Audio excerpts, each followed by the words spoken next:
아리우스파가 하도 준동을 하니까 갑바도기아의 가이사랴 감독이 와가지고 나 좀 도와줘. 이 가이사랴 갑바도기아가 황제의 권력과 굉장히 밀접한 곳이라고 했지 않습니까? 제국을 통치하는 데 있어서.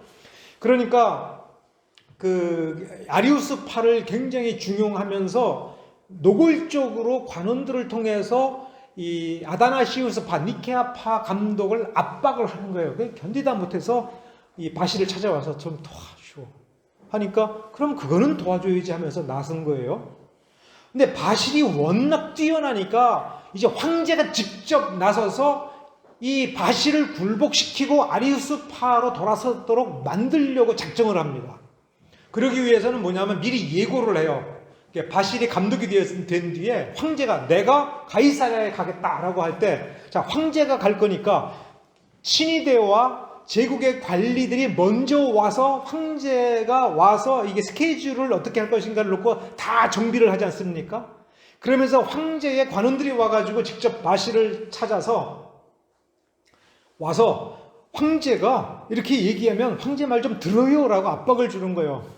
황제는 아리우스를 좋아해요. 아유, 이 감독께서 그렇게 자꾸 고집 부리면 곤란합니다 라고 압박을 하는 거예요. 노골적으로. 근데 아다나시우스가 다 거절하면서 나는 비진리에 동의할 수 없다. 죽이려면 죽여라. 근데 워낙 존경을 받으니까 황제가 권력으로 이렇게 유배를 보내거나 할 수 있는 또 그런 인물은 또 아니고, 그러니까 이제 마지막 수를 씁니다. 어떻게? 황제가 이제 의장병을 거느리고 친위대를 거느리고 직접 바실을 찾아갑니다. 그걸 한번 연상해 보세요. 제국의 황제가 의리의리하게 행차를 하면서 딱 오는데 예물을 가지고 와요. 교회에 바칠 예물을 가지고 와요.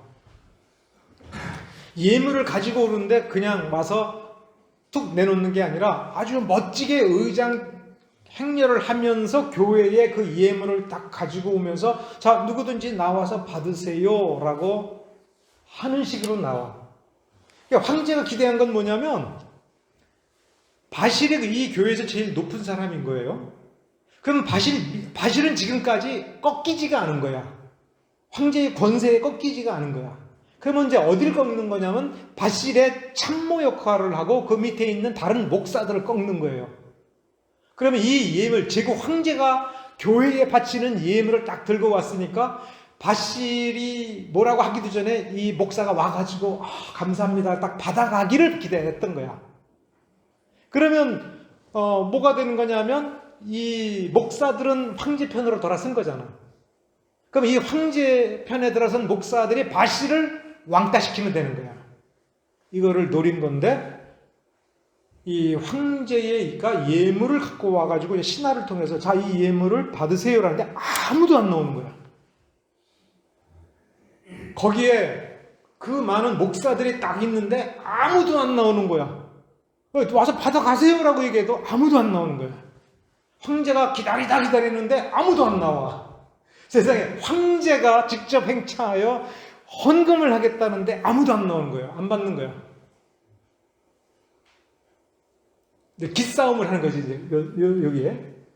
그러다가, 이제 좀 너무 기다렸다 하는 때에 바실이 딱 나서서 받으시오 한 거예요. 다른 목사 보고 받으시오. 그러니까 왜 받은 거예요? 바실이 허락하니까. 이 구조를 만들어버린 거예요. 황제가 오니까 알아서 굴복하고 감사하다고 받아간 거예요. 교회가 이거 하고 바실이 만일에 허락을 안 했으면 이거 안 받아. 황제가 아니라 누가 됐더라도 불결한 재물은 안 받아. 근데 바실이 받으라고 하니 황제도 받았다. 황제의 위신이 교회에서 꺾어져 버린 거예요. 그런 정도로 바실이 왜 그렇게 했느냐 할 때 황제는 아리우스주의를 받아들여라고 사실은 압력을 준 건데 아리우스는 못 받아들이겠다. 그 싸움이에요. 그러니까 황제가 아무리 옳다라고 하더라도 바실이 아리우스는 틀렸어 그러는 한 황제가 뭐라고 해도 제국의 권세가 뭐라고 해도 아리우스는 틀렸어. 이렇게 되는 거예요. 그러니까 이 바실이 그런 어떤 영성이 어디서 나와요? 이미 이 세상에서의 부와 명성 그리고 목숨까지도 다 내놓는 삶을 살았고 자기가 이렇게 교회로 돌아와서 교회의 목사가 되고 지도자에 대해서 감독이 된 것은 이 아리우스를 물리치고 정당한 뭐라 그럴까 이 교리를 지킴으로써 성경적 신앙을 지킨다라고 하는 거예요. 그래서 우리가 첫 시간에 제가 얘기했지 않습니까? 종교, 경전, 교리. 그러면 이 교리에서 그 원리가 교리에서 패턴, 삶의 패턴이 나오고 그 삶의 문화와 그 삶의 장에서의 그 실천이 나오는 거다. 이단도 마찬가지다. 그 이단의 뿌리를 찾아보면 교리에서 이단이 나타나고 이단의 패턴이 드러나며 그다음에 삶이 황폐해진다. 그래서 성도의 삶이 충분하게 아름답게 드러나지 않게 된다. 자, 그런데 문제는 잘못된 교리에서 잘못된 패턴이 나오고 잘못된 삶의 실천으로 인하여 그의 삶과 가정이 파괴될 때까지의 시차는 너무 길어요. 교회의 지도자는 먼저 그 조짐을 보고 그래서 암도 연기에서 일기로 넘어갈 때 딱 포착을 해서 그것만 도려내는 게 가장 안전하지 않습니까? 이게 퍼진 뒤에 많이 도려내면 뭐냐면 다른 곳에 이미 전이가 됐을 확률이 그만큼 높아지기 때문에 그 사람의 그 이후의 삶에 대해서 보장을 잘 못하는 거죠. 그러면 그 이단의 뿌리, 이단 할 때 다르리 끝단자 할 때에 그 마지막 끝을 보는 게 중요한 게 아니라 시작의 끝, 시작의 첫 시작 단계에서 그 일반적으로 역사적으로 존재했던 이단의 패턴을 보고 그 패턴이 시작이 됐으면 다시 그 뿌리인 그 사상의 줄기들을 딱 보면 이게 어떻게 될 것인지를 알고 문제 제기를 할 수가 있죠. 그래서 문제 제기할 때 무슨 용어가 나오는 거냐면 혐의가 있다, 주목해서 조사해 봐야 된다라고 하는 얘기가 그래서 나오는 것이죠. 그러면 이단인지 아닌지 성경에 분명히 사도 요한도 이단에 대해서 경계하고 내쳐야 된다라고 얘기를 했지 않습니까? 그러면 그 이단을 보려면은 무엇이 바른가를 알아야 돼요.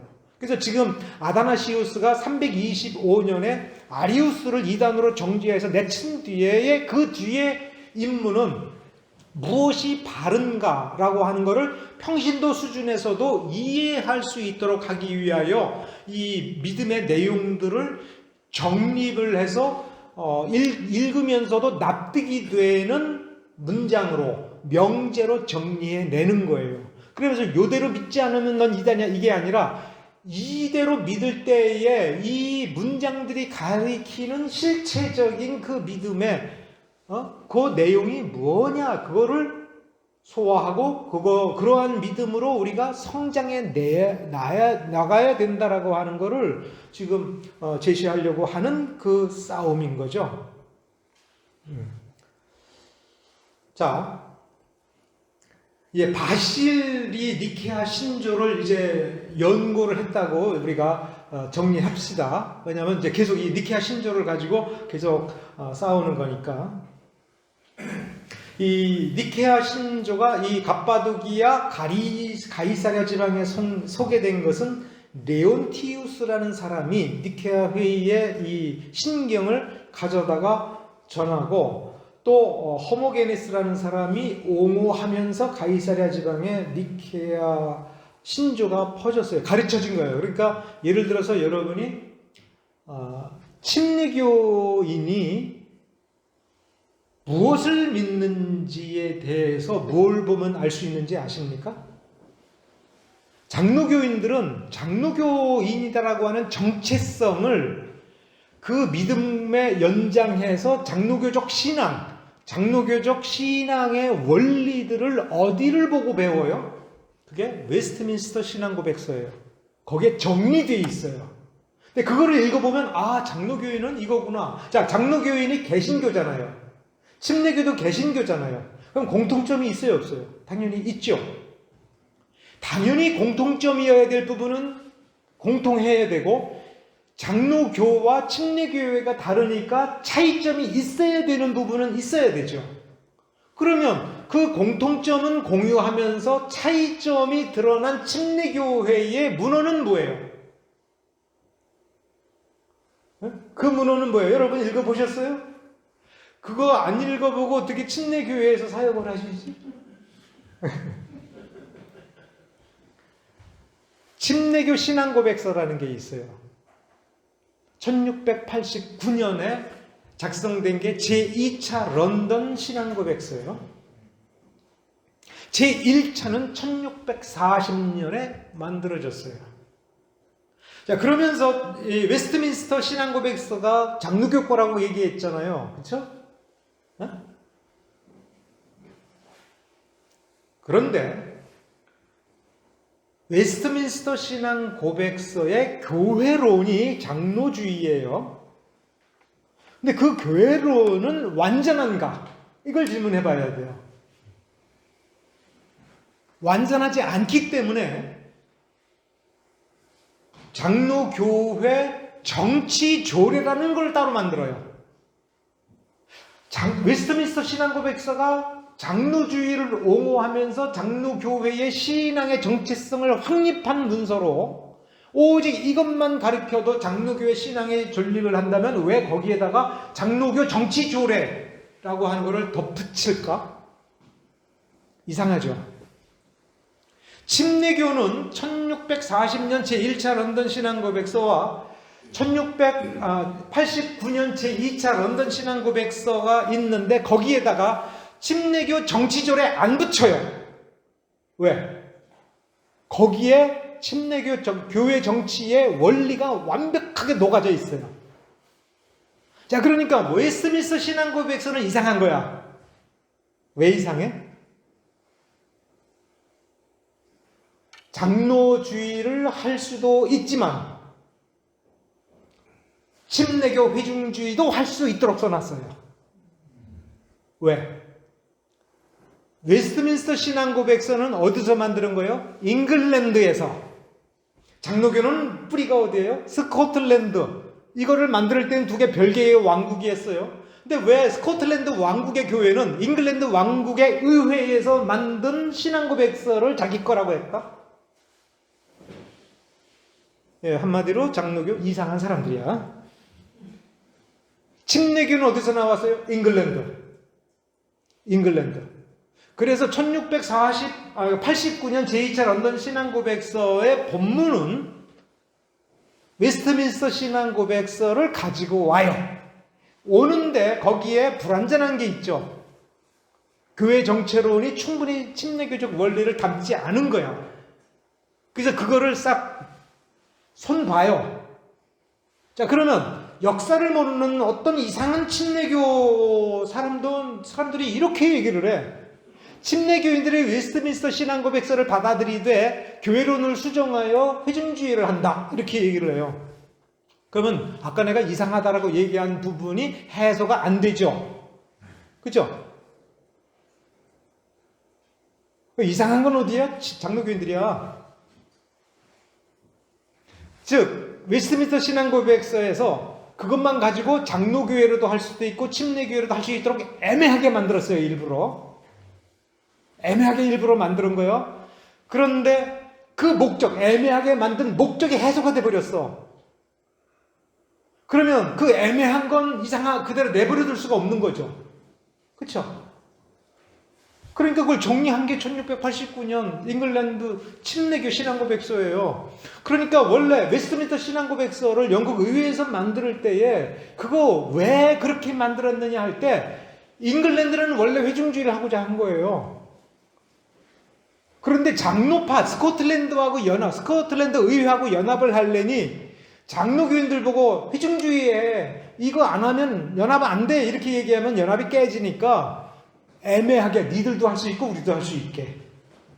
그러나 장로주의로 하려면 장로교 정치조례를 만들어 붙여서 장로제례를 하고 이거를 가져다가 그냥 침례교회는 알아서 하면 되니까. 왜? 잉글랜드는 원래 장로주의를 싫어해. 회중주의를 하는 게 원래 체질에 맞아. 이미 그렇게 되어 있어요. 그런데 웨스트민스터 신앙고백서가 잉글랜드 의회에서 채택을 한 거잖아요. 그 이후에 사실상 폐기가 돼버려. 역사적으로 폐기가 돼버려요. 그럼 폐기된 문서를 붙잡고 있을 수는 없잖아.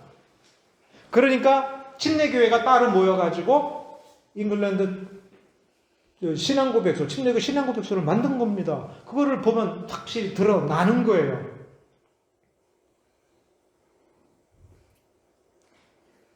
자, 그러니까 여기서 가이사랴 지방에 니케아 신조를 들여왔다라는 말은 그 전까지 니케아 신조가 없었을 때에는 그냥 막 가르쳤던 거예요. 자, 알아서. 그러다가 보니까 이 가이사랴 지방이 원래 갑바도기아의 가이사랴예요. 그러면 여기 갑바도기아와 터키는 동방교회의 동로마의 영역이고 부의 원천이고 그리스하고 굉장히 가까워요. 저쪽 터키에서 저쪽으로 건너가면 그냥 그리스 지역이에요. 또 해안으로 딱 내려가면 그게 사도 바울의 선교 여행 경로가 그랬잖아요. 그러니까 그리스 철학의 영향이 굉장히 강하니까 그냥 내버려 두면 이 가이사랴 지방의 믿음의 양태가 어떻게 흘러가요? 아리우스주의로 흘러가는 거예요. 이미 그 분위기가 그렇게 된 거예요. 그러니까 이거를 브레이크를 걸어야겠다라고 생각한다면 이 니케아 신조가 성립이 된 뒤에는 이 니케아 신조를 가져다가 가르치는 거죠. 그러면 자연히 뭐가 돼요? 아리우스주의와의 싸움이 돼버리죠. 아리우스주의를 부정하면서 여기서 니케아 신조에 의한 성경 이해로 치중이 되니까 이 아리우스주의자들은 어떻게 해야 되겠어요? 이거 못 가리키게 해야죠. 그러면 어떻게 해야 돼요? 어떻게 하겠어요? 아리우스주의자들은 감독이 이제 죽을 때가 되면 이제 작정을 하는 거죠. 다음번 감독은 아리우스주의자로 세워야지. 왜? 사람이 우리 쪽이 더 많으니까 우리가 밀어서. 그래서 실제로 디아니우스라는 사람을 세웁니다. 아리우스주의 쪽에서. 그러면 이쪽 지역의 신앙교육은 어떻게 흘러가요? 아리우스주의로 흘러가요. 그러면 다시 또 지겹게 거론하는 거지만 예수님은 어떻게 돼요?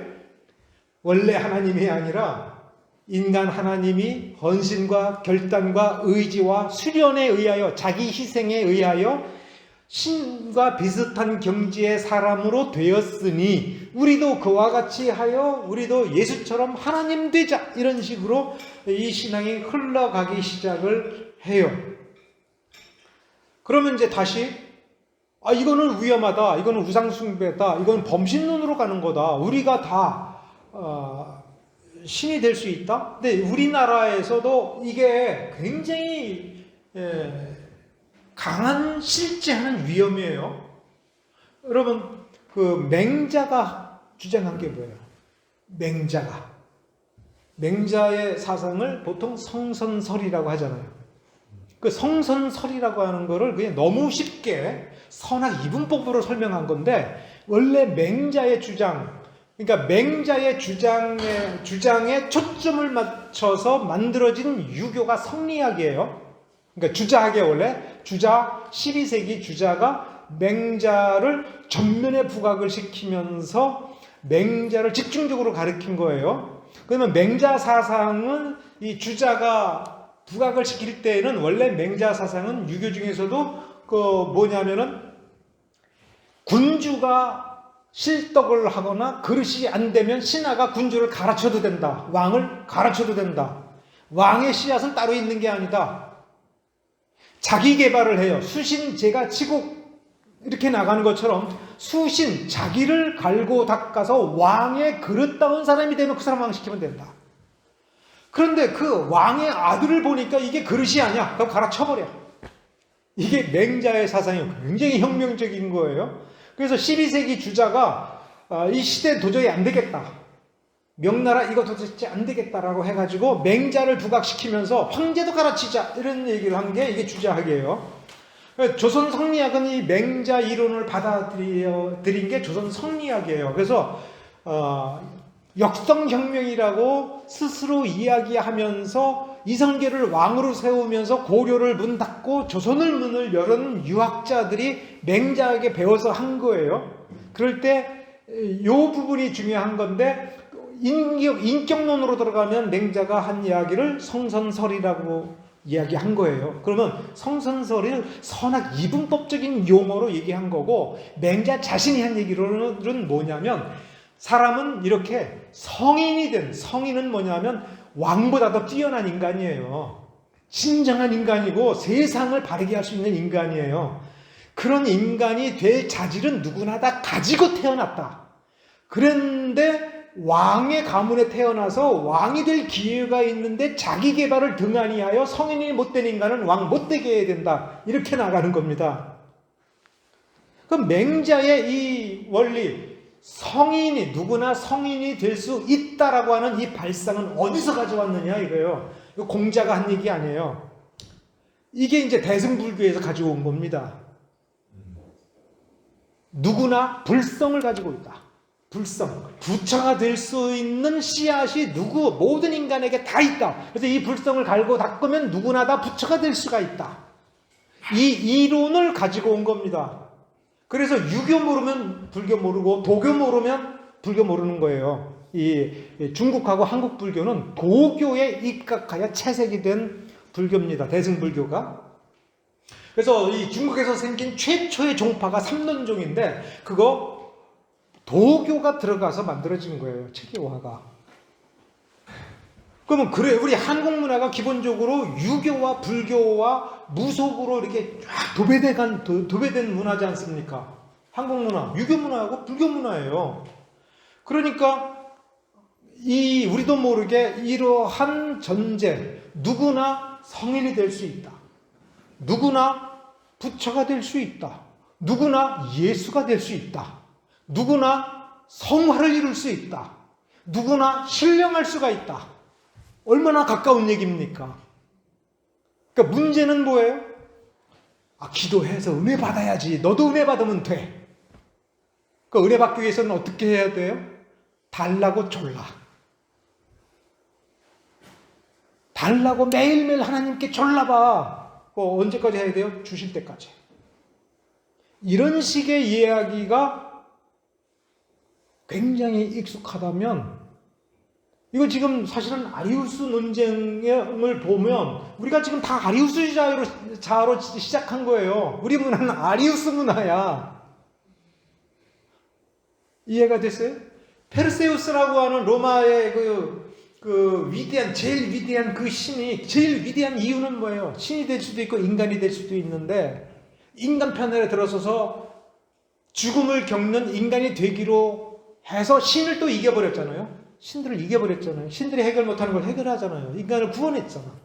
그 얘기는 뭘 전제로 해요? 우리는 페르세우스와 같이 인간으로서 태어났을 때 인간적 한계가 있으나 우리가 갈고 닦고 노력하고 지혜를 다하면 신들이 못하는 것을 해낼 수 있다라는 전제, 여기에 대해서 기독교라고는 옷을 딱 입혀서 출연하는 게 아리우스인 겁니다. 그러니까 아리우스 이단은 4세기 때에 등장한 그 시대에 가버린 것이 아니라 비기독교 문화 전체가 사실은 헬라 그 신화, 수메르 신화, 이집트 신화, 그 다음에 황하 문명의 그 신화, 이 모든 신화의 바탕은 기본 전제적으로 아리우스주의라고 하는 거기 때문에 우리는 늘 아리우스주의적인 그 어떤 것과 계속 부딪히고 이 중도파는 타협하려고 하는 거예요. 타협하고 넘어가는 거예요. 아다나시우스파는 타협하지 않으려고 하는 거예요. 그러면 우리가 보기에는 뭐가 제일 낯설어요? 아다나시우스파가 낯설어요. 왜? 성경은 우리에게 익숙한 게 아니기 때문에 그래요. 성경의 가르침은 우리에게 조금도 익숙하지가 않아요. 막연하게 읽으니까 성경이 익숙하게 느껴져요. 여러분 한번 생각을 해보세요. 창세기 1장을 읽을 때에 첫째 날에 하나님께서 창조하신 게 뭐예요? 빛이죠. 그 본문을 자세히 읽어보면 의문점을 가져야 돼요. 이상한 거야. 왜? 빛은 발광체가 있어야 빛이 나와요. 그쵸? 그리고 빛을 창조를 했으면 이 빛은 피조물로서 어디에 있어야 돼요. 그죠? 그런데 빛을 창조했을 때 이 빛이 어디에 있어요? 그런 관점으로 본문을 보세요. 빛이 어디에 있어? 어디에 있어? 첫 줄에 하나님이 천지를 창조하셨다라고 할 때에 그 문장을 여러분은 저 하늘과 이 땅, 그러니까 이 사이에 공간이 존재하는 이거를 생각합니까? 1절은? 누구 마음대로? 그 다음 구절을 보세요. 그 다음 구절을 쭉 보면 하늘과 땅 사이에 공간이 존재하지 않고 물과 흙이 지금 섞여 있어요. 뒤에 보면 이걸 나누어요. 나눈 뒤에 4일차에 1월 성신을 창조하잖아요. 그러면 여러분 처음에 창조한 빛을 하나님이 창조하신 뒤에 어디다가 두었을까? 근데 이 빛은 뭘까? 왜? 빛을 발산하는 광명체는 존재하지 않는데 이 빛은 있어. 이거 어디에 있을까? 이 피조물이 놓여져 있을 장소는 어디며? 이 빛은 도대체 어떤 모습으로 존재할까? 왜? 사방이 완전히 깊은 어둠 속에 잠겨져 있고 발광체는 아직 존재하지 않는데 이 빛이 있는데 이 빛을 보고 하나님이 보시기에 좋았다. 이거 이해가 돼요, 여러분? 분명히 있는 건 맞는데 창조하셨으니까, 그렇죠? 있는 건 맞는데 있을 데가 없고 빛을 발하는 것이 없기 때문에 빛이 없는데 빛이 있다고 하시면서 그거를 보시고 하나님이 좋다고 하셨어요. 이거 이해가 돼요? 굉장히 낯선 겁니다. 그렇죠?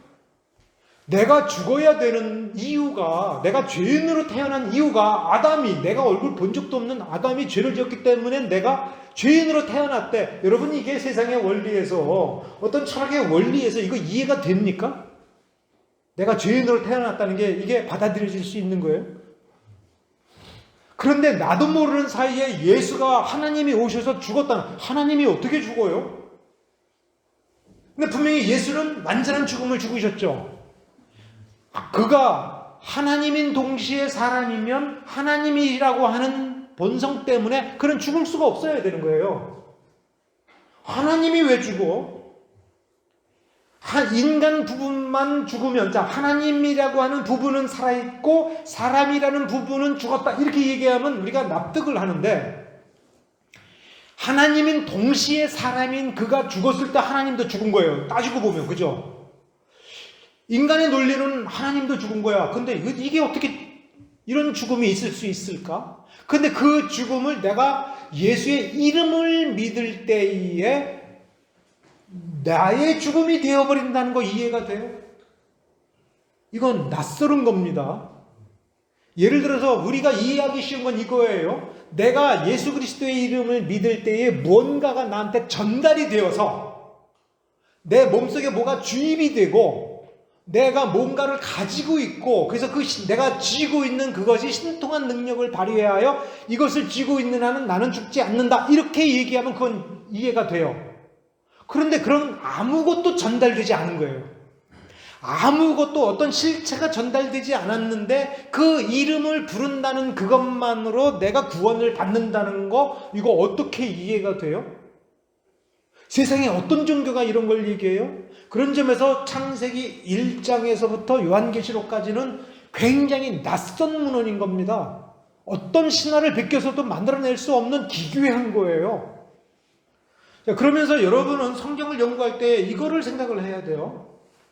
왜 창세기 1장의 첫 번째 피조물이 빛일까? 성막에 들어가려고 그 문 앞에, 성막을 여러분 머릿속에 그려보세요. 성막 문 앞에 서서 딱 볼 때에 뭐가 보여요? 제일 먼저 보이는 게?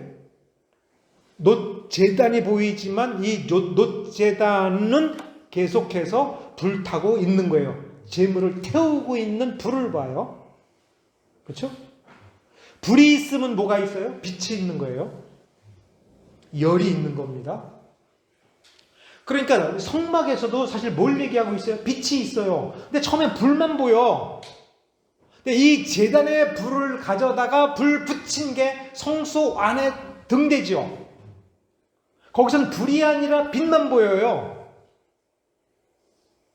제단의 불을 통해서 재물을 완전히 불사르고 그 피를 가지고 물두멍을 지나서 성소 안으로 들어가 보면 이젠 뭐만 남아요? 빛이 남는 거예요. 이해가 됐어요? 요한복음 1장은 뭘로 시작을 해요? 빛, 참빛을 이야기하잖아요. 이 빛이 어디서부터 왔는가? 이 빛이 원래는 말씀이신데 하나님과 함께 계셨고 원래 하나님이신데 사람에게로부터 왔는데 그런 참빛이야. 창세기 1장과 요한복음 1장이 겹쳐지죠. 그러면서 이제 요한계시록으로 가요. 거기에서 보면은 그 빛이 재림을 하고 성도들은 들림을 받아서 어떻게 돼요? 흰옷을 입죠. 근데 거기서 왜 흰옷이라고 하는가를 볼 때 그 빛나는 거라고 하는 개념을 거기서 얻을 수 있어요. 그렇죠? 흰옷은 그냥 흰 색깔의 옷이 아니에요. 빛을 입는 거예요. 그러니까 빛으로 시작해서 빛으로 끝나요. 자, 그 다음에 이 신학에서 이게 매우 중요한데 어떤 신학책을 우리가 이런 서론 공부를 하지 않고 바로 신학책으로 딱 조직 신학책으로 들어가면 어떻게 되냐면 직선으로 가요.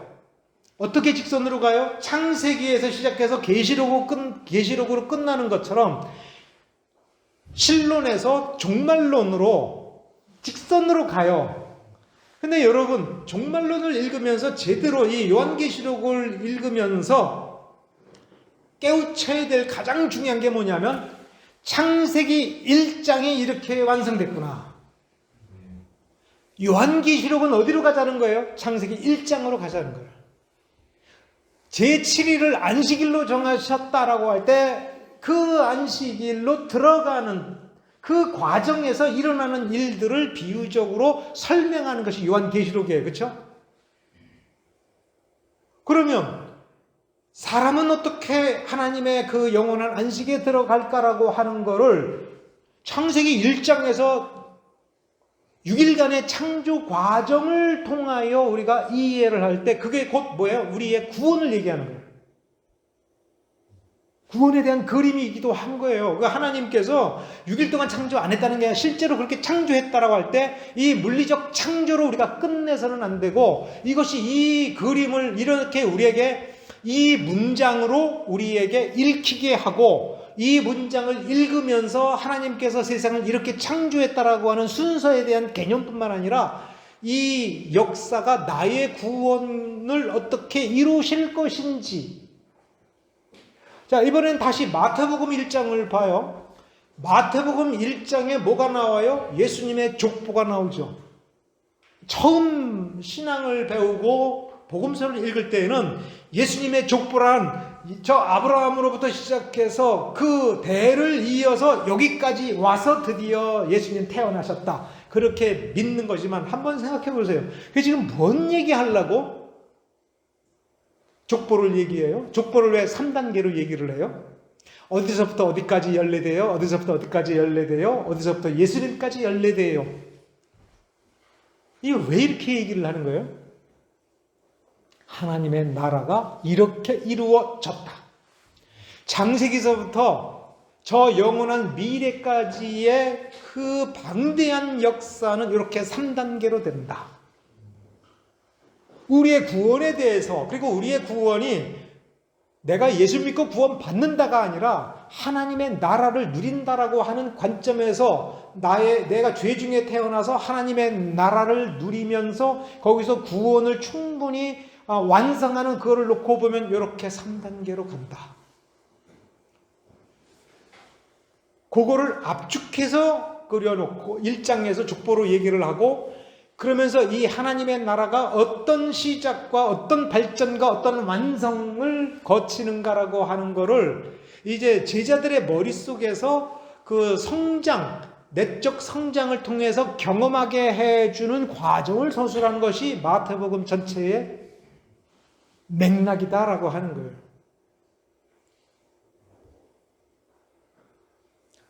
자, 이러한 것이 이제 이게 신학하는 이유고 책을 보는 거예요. 그러니까 조직신학이라고 하는 거는 유기적이며 입체적인 거며 영혼이라고 하는 차원에서도 내가 생각할 수 있도록 해주는 거지, 이 서술대로 한 학기에 한 단락씩 해가지고서 6학기에 맞춰가지고 신론에서부터 종말론까지 다 끝났어. 6학기에 우리 다 끝났어. 이게 세미나의 이게 존재 목적을 이루었어. 이런 식이 되는 게 아니라는 거예요. 어쨌든 이 4세기에 디아니우스 때문에 아리우스로 기울어졌을 때에 이 올바른 신학 정통파라고도 하고 니케아파, 당시로서는 니케아파라고도 얘기하고 혹은 대항파라고도 이야기하는 이들이 가지고 있는 그 긴장감, 위기감이라고 하는 것을 여러분 좀 같이 느끼시기 바랍니다. 자, 그러면서 이제 바실 주변에, 바실이 이제 위대한 신학자니까 그 주변에 이제 신학자들이 몰려서 이야기할 때에는 아직까지는 이 니케아 신경을 읽으면서 우리가 계속 얘기했잖아요. 뭐가 문제라고? 휘포스타시스의 이해가 문제라고. 그래서 바실이 이렇게 딱 보니까 그 주변에 있는 니케아파 신학자들이 우시아와 휘포스타시스를 동일한 단어로 해석을 해버리고 있는 거예요, 지금. 그러니까 이것은 니케아 신경을 작성하고 362년에 그 알렉산드리아 공의회 때까지 오면서 우시아와 휘포스타시스라는 용어를 이렇게 구별해서 쓰는 것, 그러면 구별해서 쓸 때에 무엇을 우리가 조심해야 될 것인가에 대한 이런 것들을 소화하지 못하고 그냥 문서만 본 거예요. 문서만 보면서 이야기하다가 보니까 서로 그 오류에 빠지기 쉬운 거고, 유노미우스의 상위 실체라고 하는 말에 또 오류가 자꾸 빠지는 거예요. 그래서 이 바실이 자기 평생의 연구에 그 나아갈 방향에 있어서 최초의 문제, 해결점, 해결해야 될 숙제를 뭐냐면 우시아와 휘포스타시스를 어떻게 명확하게 개념을 잡고 구별하여 쓰도록 이들을 도와줄까? 어떻게 하면 이게 구별이 될까라고 하는 그 부분입니다. 그러면서 이제 예를 들면 AD 370년에 이 바실이 자기의 친동생인 니사의 그레고리에게 편지를 보냅니다. 그러니까 니사의 그레고리도 갑바도기아의 세 교부, 삼위일체론을 확립한 3명의 위대한 신학자 중에 한 사람이니까 지금 얘가 내 동생이 뭘 연구하는지를 뻔히 아니까 조심해라라고 편지를 쓰는데 거기에 이제 그 내용이 나오는 거예요. 휘포스타시스와 우시아, 그 다음에 라틴어 페르소나하고 또 라틴어 에센티아라고 하는 이 용어를 구별하지 못하는 오류에 빠져서는 안 된다. 그러니까 뒤집어서 얘기하면 네가 신학자로서 이 시대의 신학적 소명을 잘 감당하기 위해서는 제일 먼저 내가 명확하게 이 우시아하고 휘포스타시스, 페르소나하고 에센티아라고 하는 이 용어를 명확하게 구별하는 데에 심혈을 기울이지 않으면 안 되고, 네가 그 용어를 쓰거나 그 용어를 가지고 어떤 논문을 쓸 때에는 아주 명확하게 이 용어를 구별하여 쓰도록 해라 라고 하는 이 경고를 주면서, 그러면서 이 바실이 주목한 건 뭐냐면 니케아 신조를 이제 이 가이사랴 지방에서 가르치잖아요. 그러니까 니케아 이 본문을 놓고 보니까 성부의 그 위격, 우시아와 휘포스타시스 중에 휘포스타시스가 셋이니까 성부에게도 우시아라는 용어를 쓸 수 있고 휘포스타시스라는 용어를 쓸 수 있잖아요. 그럴 때에 성부의 휘포스타시스에 초점을 맞춰서는 안 되고 아버지의 본질로부터라고 하는 요 어구 전체, 아버지의 본질이라고 하는 그 용어에 뭐냐면 우시아가 있어요. 아버지의 휘포스타스 이렇게 얘기하지 말고 아버지의 우시아로부터 나오는 이 부분을 딱 이렇게 하나로 움켜잡아야 된다. 그래야 니케아 신경에서 오류에 빠지지 않는다라고 하는 것을 지적을 해 주었고, 거기에 초점을 맞았고, 아버지의 휘포스타시스가 아닌 우시아로부터 나왔기 때문에 성자의 휘포스타시스는 사실은 그 우시아라는 점에서는 동일한 우시아를 가진다. 성자의 휘포스타시스, 아버지의 휘포스타시스가 아닌 아버지의 우시아로부터 나와서 아들도 아버지와 동일한 우시아를 가졌다. 이렇게 이해를 해야 된다. 사실 저도 이거 읽으면서 정말 그래야 되나? 근데 그러면서 이제 뭐냐면, 그러니까 이 논리를 잡을 때에 우시아에 잡으면서 무엇을 붙잡으려고 한 거냐면은 휘포스타시스를 우리는 위격이라고 하잖아요. 위격이라고 하잖아요. 여러분 삼위일체 할 때 위라는 말을, 그러니까 휘포스타시스를 위치라고 하는 자리라고 하는 한자 위로 쓰고, 하나라고 하는 용어 일체 할 때 몸체라고 하는 거를 그렇게 한자로 쓴 이유는, 이거를 번역을 할 때 무지 고민을 하면서 이 일체에서 우시아를 일체하면서 세 위격의 하나님의 본체를 생각할 때는 우시아라는 용어를 생각해야 된다는 거예요.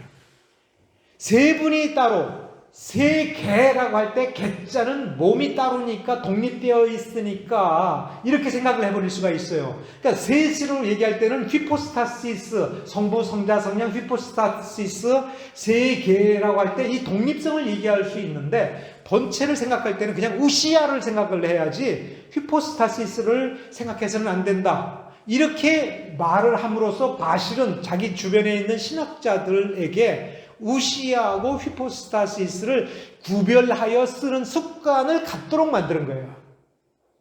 이해가 됐어요? 그래서 본체를 얘기할 때는 우시아를 써라. 성부, 성자, 성령을 얘기해서 그분의 실체성을 얘기할 때는 그때는 휘포스타시스를 쓰라. 그러면서 우시아와 휘포스타시스는 원래는 동의어고 같은 단어지만, 다 똑같이 실체라는 단어지만 쓰다가 보면 다르다라고 하는 느낌을 갖게 되는데, 그렇게 느낌을 가져야 된다라고 하는 것을 몸의 습성으로 학문하는 기본 체질로 만들어주려고 한 거예요. 그러면서 노린 건 뭐냐면, 우시아를 생각하면 실체는 하나이며 동일하다라고 하는 명확한 인식을 갖게 만드는 거예요.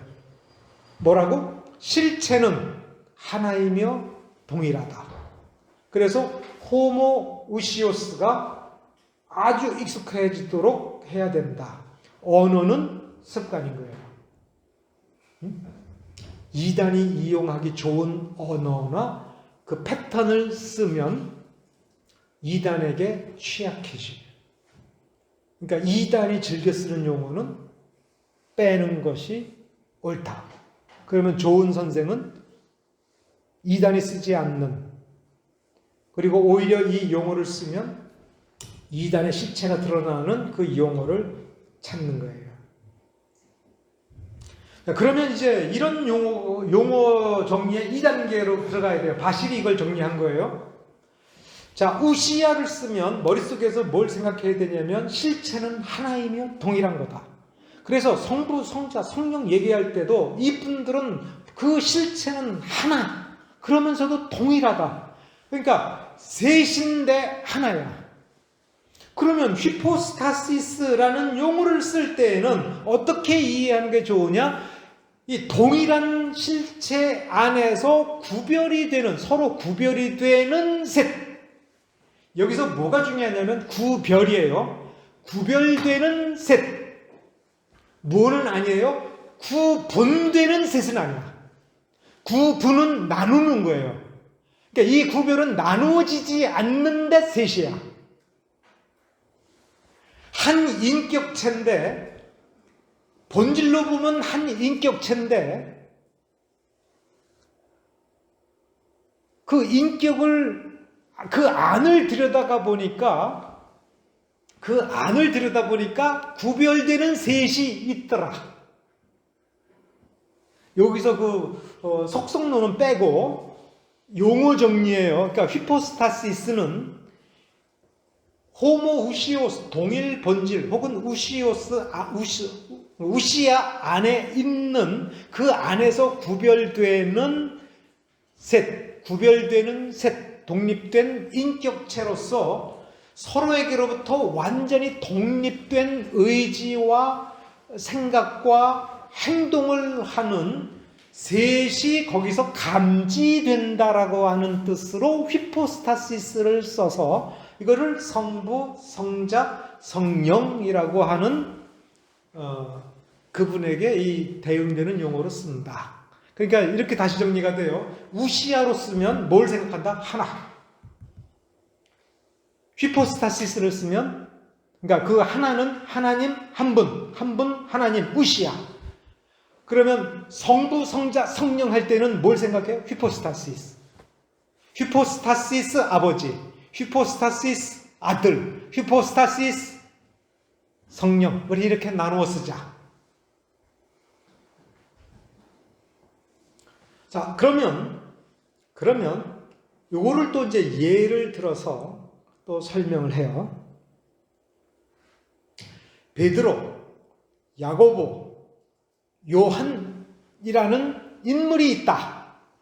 이렇게 예를 들 세 사람의 이름을 예로 든 게 사도들, 익숙한 이름이니까 그래요. 기독교 안에서. 자, 이 세 사람에게 공통적으로 뭐를 쓸 수 있어요? 사람이라고 하는 명사를 쓸 수 있다. 그렇죠? 자, 이 세 사람을 놓고 사람이야라고 하는 단수 명사를 쓸 수 있어. 근데 이 셋을 들여다가 보니까 사람이라고 하는 단수 명사는 구별되는 세 개의 이름이 여기서 나타날 수가 있어요. 베드로, 야고보, 요한이라는 이름이 있어요. 자, 그러면 이 세 이름은 베드로, 야고보, 요한은 이 사람이라고 하는 명사 바깥에 있는 사람이에요? 아니죠. 이해가 됐어요? 그러니까 우시아라고 하는 이름은 이 사람과도 같고, 그러니까 세 사람을 묶어서 그러니까 이렇게 얘기하면 안 되지. 베드로, 야고보, 요한을 묶어서 사람이라고 했을 때에 이 사람이라는 명사는 우시아에 해당하는 거고, 각각의 이름인 베드로, 야고보, 요한은 휘포스타시스에 해당하는 거다. 그러면 이 세 휘포스타시스는 이 세 인물을 묶어서 사람이라고 한 경우다. 자, 이렇게 이해하고 이렇게 구별해서 쓰자. 이렇게 얘기를 한 거예요. 그러자 이제 중도판 또 뭐라고 그러겠어요? 야, 그러면 세 개가 맞잖아. 네 설명은 30년이야. 자, 앞부분에서 보면은 바실은 상당히 중요한 공헌을 했죠.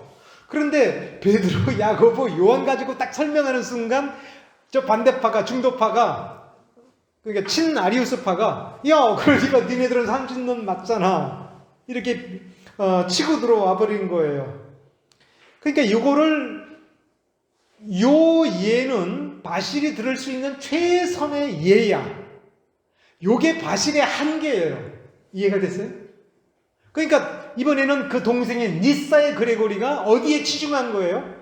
바실의 그 앞부분의 설명은 맞는데 예를 들어 베드로, 야고보, 요한을 예를 들어서 설명하면서 사람과 그 이름을 놓고 설명할 때에 30눈이잖아 이렇게 하는 혐의에 대해서는 충분히 해명을 못하니까 내가 이것을 체계적으로 해명해야겠다라고 하는 연구를 하고 해명해낸 사람이 니사의 그레고리예요.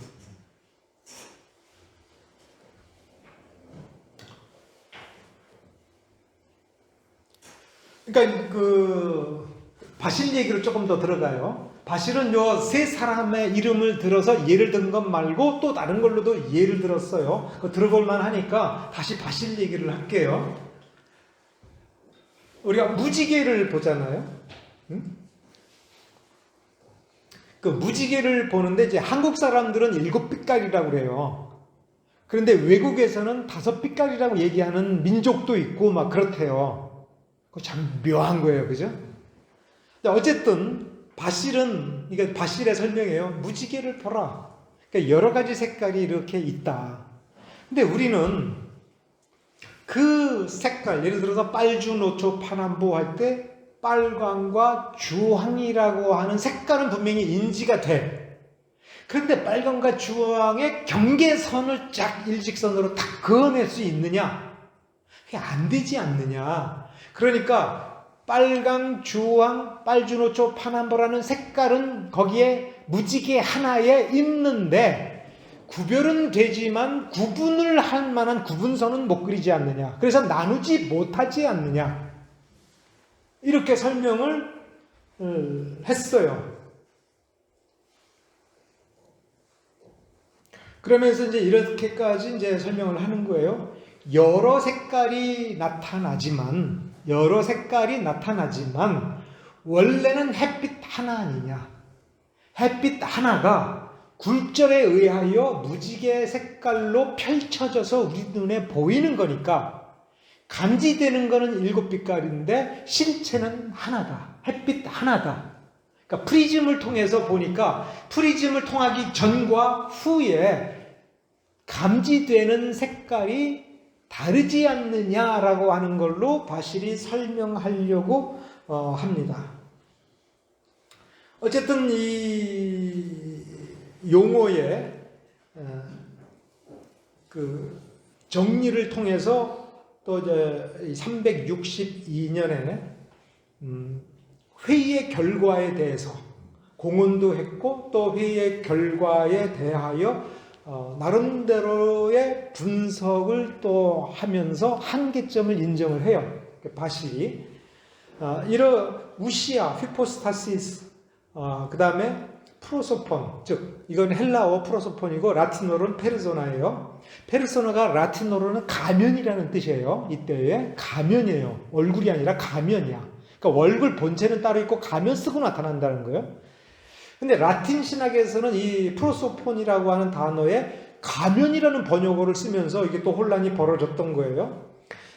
그러면서 적어도 이 우시아, 휘포스타시스, 페르소나는 개념이 불분명하여 성경의 개념을 명료하게 드러내기에는 그래서 교리적 판단에는 사용할 수 없는 것이 분명하다. 다만 우시아와 휘포스타시스의 그 개념은 우리가 엄격하게 구별을 하는데 이것이 아리우스주의적인 이단이나 삼신론에 빠지거나 그것을 지지하는 쪽으로는 사용하지 않는 조건에서 이 용어를 쓰자. 이런 거를 이제 좀 더 확실히 정리하면서 또 바실이 또 드러낸 오류는 뭐냐면 그 우시아라는 용어는 분명히 그리스 단어고 헬라 문명에서 통용되는 건데 이 우시아에 해당하는 라틴어는 아직 충분히 드러나지 않았다. 그래서 나중에 라틴어에서 지금 고민하면서 뭐냐면 substantia, 우리가 그 영어 단어 substance, 그 다음에 essence의 원래 라틴어인 essentia라고 하는 단어가 이 우시아와 휘포스타시스에 대한 대응어로 이제 찾아내서 쓰면서 실험적으로 쓰면서 그 한계를 드러내는 과정이 이제 시작이 되는 거예요. 서방교회에서는. 그러니까 라틴 신학이 나와야 되는 이유 여러분 눈치챘죠? 헬라 문명에서 위대한 신학이 나왔더라 할 때에 그 헬라 언어로 하는 거예요. 라틴 문화에서 라틴어로만 익히면서 성장한 사람에게는 라틴어로 된 언어를 해서 동등한 이해에 도달해야 되는 거예요. 자, 여러분이 지금 조직신학 책을 공부를 할 때 대개 이거는 뭐 어떤 거를 번역한 책이에요?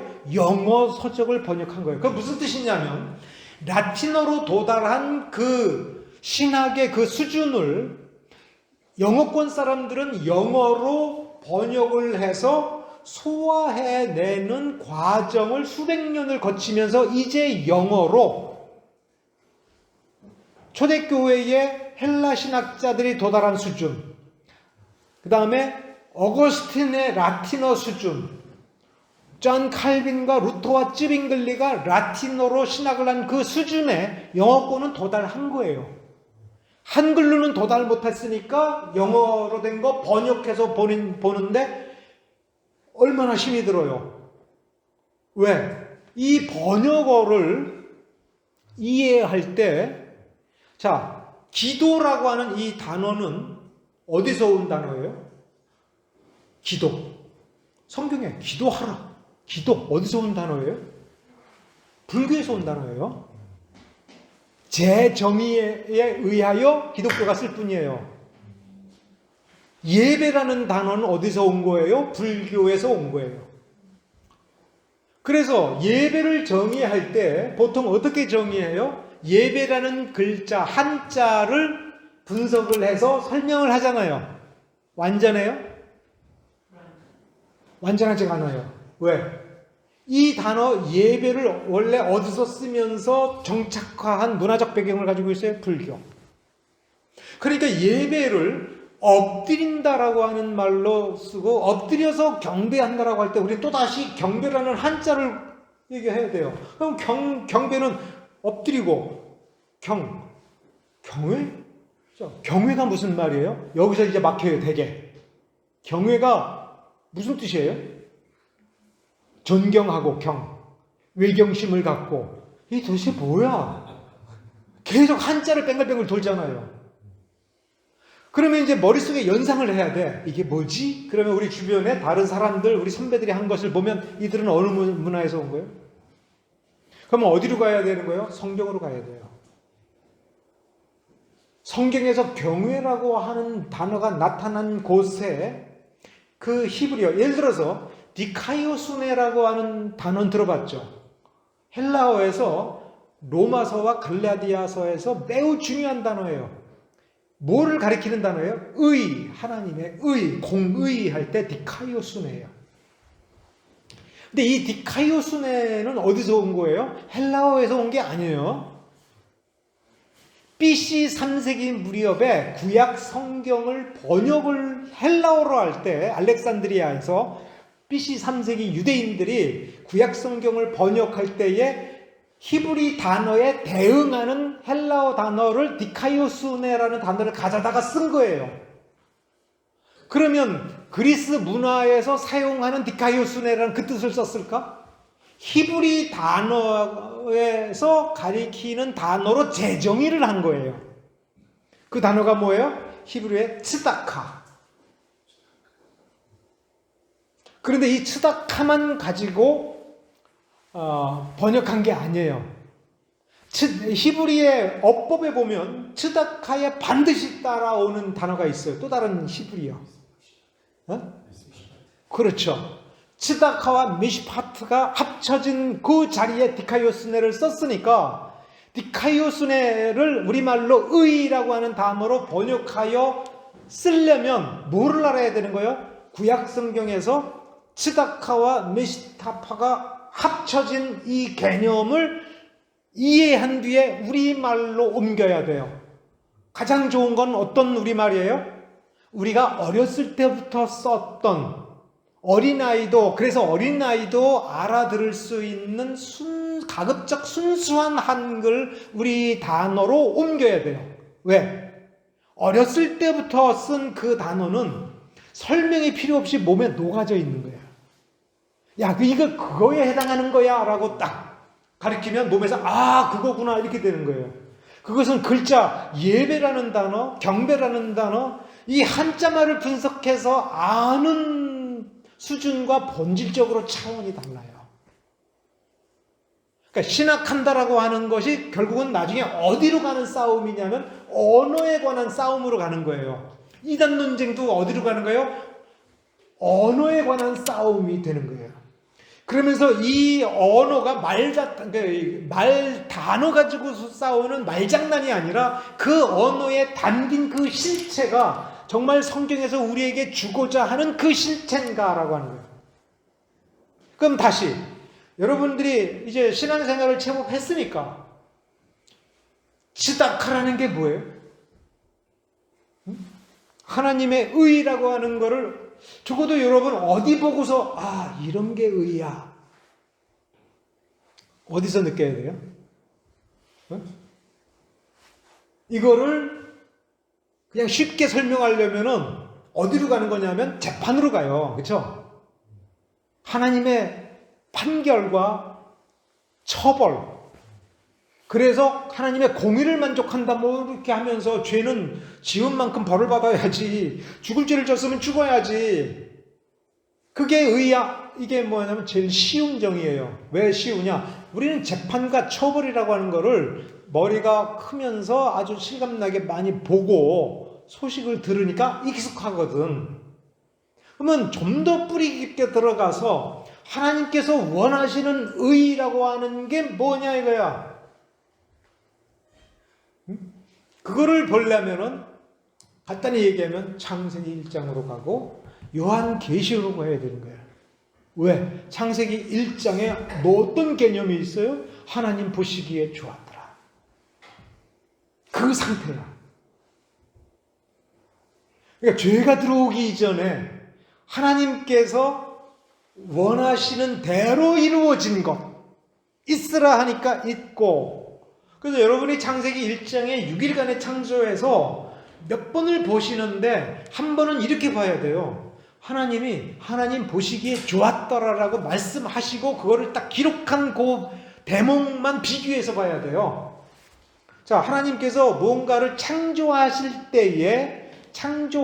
때마다 하나님 보시기에 좋았더라 이렇게 썼어요? 아니야. 응? 그러니까 말을 분별하는 것, 그것이 중요하다라고 하는 부분을 확인했습니다.